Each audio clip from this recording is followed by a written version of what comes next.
Good evening. Thanks for joining us for KREM 2 News 10 at 10, where we give you more news in less time. I'm Shannon Mowdy. Let's get started. We begin tonight with breaking news out of Vancouver, Washington. Police are investigating a deadly shooting at the Vancouver Mall. Officers say one person is dead, 2 others were taken to the hospital. Police say there is no longer an active threat, though at last check, some people were still sheltering in place inside. We're working to get more information and we'll bring you any updates on the air, online, and on KREM 2 Plus. A case KREM 2 News has been following for 8 years has finally come to an end. A Spokane Valley man has pleaded guilty to nearly killing his wife and cutting out her tongue. KREM 2's Christian Garza has been going through court documents all day long and brings us the latest. Christian? It was nearly a decade ago on East Alki Avenue in Spokane Valley when Vladimir Pavlik was arrested and later sentenced for beating his wife with a tire iron and cutting out her tongue. Now we're learning that he's set to be released in less than 2 years. In this case, it was extremely gruesome and very violent. According to court documents, on October 5, 2016, Vladimir Pavlik called paramedics to his Spokane Valley home, and inside they found his wife badly beaten. Pavlik later admitted to detectives he was the one who beat her until she was unconscious and then cut her tongue out with a pair of pliers and a knife. He said it was because she used her tongue from Satan to curse him for Satan's sake. Documents say the victim had multiple skull fractures, 2 arterial bleeds in her head and neck, and lacerations to her tongue with damage being too severe to reattach what was cut off. When asked about the possibility that the victim would die, he told detectives that she wasn't going to die because his intent wasn't to kill her. It was to stop her from tormenting him and to show women not to mock men the way that she mocked him. After the initial charges, the court ordered a competency evaluation for Pavlik, but with findings going back and forth on his ability to stand trial, Pavlik spent the last 8 years in Spokane County Jail. In 2023, Pavlik was once again found competent, and in September of this year, when discussing a new trial date, Pavlik originally pleaded not guilty by reason of insanity, but late last week he changed his plea to guilty for the lesser charge of first-degree assault from the initial attempted murder charge. Pavlik was sentenced to close to 10 years in prison, but was given credit for his time he already served, which means that he has less than 2 years behind bars. Then he will serve 3 years of probation after his release. Christian Garza, KREM 2 News. New tonight, a Cusick man accused of killing thousands of birds, including golden and bald eagles, will serve prison time. Travis John Branson is convicted of leading a wildlife trafficking ring on the Flathead Indian Reservation, which sold those dead birds on the black market. Feds say Branson, along with others, killed at least 118 eagles, 107 hawks, as many as 3,600 birds overall. Branson was sentenced to nearly 4 years in prison and must pay over $750,000. An arrest in the case of a Montana man initially thought to have been killed in a bear attack. Dustin Jersom was found dead while camping nearly 3 weeks ago. Initially, a friend thought he'd been attacked by a bear. Further investigation revealed Jersom was the victim of what investigators say was a brutal murder. The Gallatin County Sheriff's Office didn't release the name of the suspect, but said they were already in custody on unrelated charges. New within the last few hours, Boeing and its machinists have reached a tentative deal, possibly ending a 7-week strike. This time the union is, quote, endorsing and recommending workers vote yes on the latest proposal.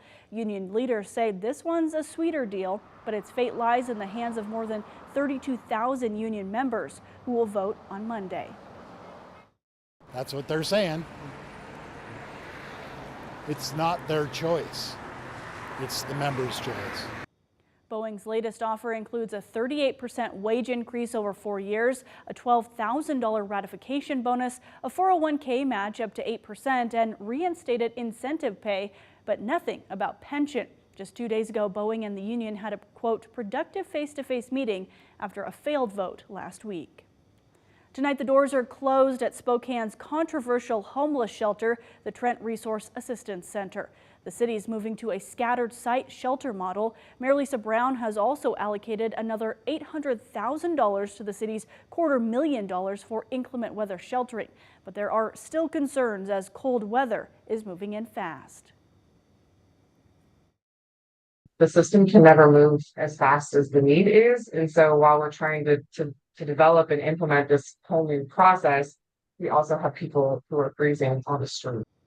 Revive's CEO says extra beds at cold weather shelters should be ready to go Monday. The warehouse building that served as track since September 2022 is leased by the city. Mayor Brown says the city is actually looking to terminate that agreement and save $28,000 every month. If ended before July 2027, the city still has to pay for 8 months of the lease, just over $220,000.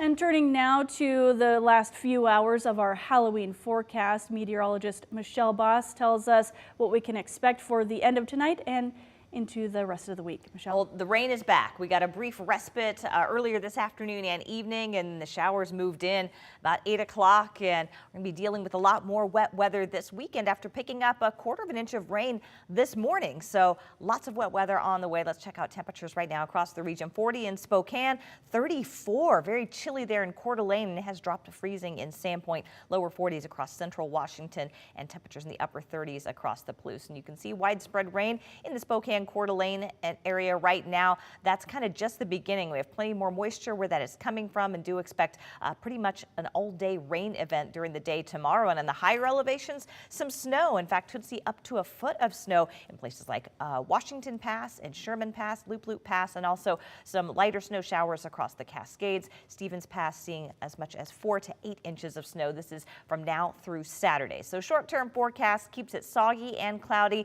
though temperatures here in Spokane should hover right around 40 degrees, but we'll only see a high in the mid-40s tomorrow. Just a soggy day. Rain and breezy on Saturday, 48, and I think we will get a little bit of a break on Sunday. Just a chance of showers on Sunday.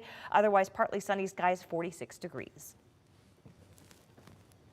And now to Night Beat with a quick look at the day's top stories. Idaho's longest-serving death row inmate's latest attempt to get his execution halted has been thrown out. Thomas Creech argued a second execution attempt would violate his constitutional rights. The first attempt in February failed. Yesterday, a judge dismissed the request with prejudice, meaning Creech cannot refile the same claim with the court. Creech still has one pending appeal in the court system. The state is set to execute him by lethal injection November 13th.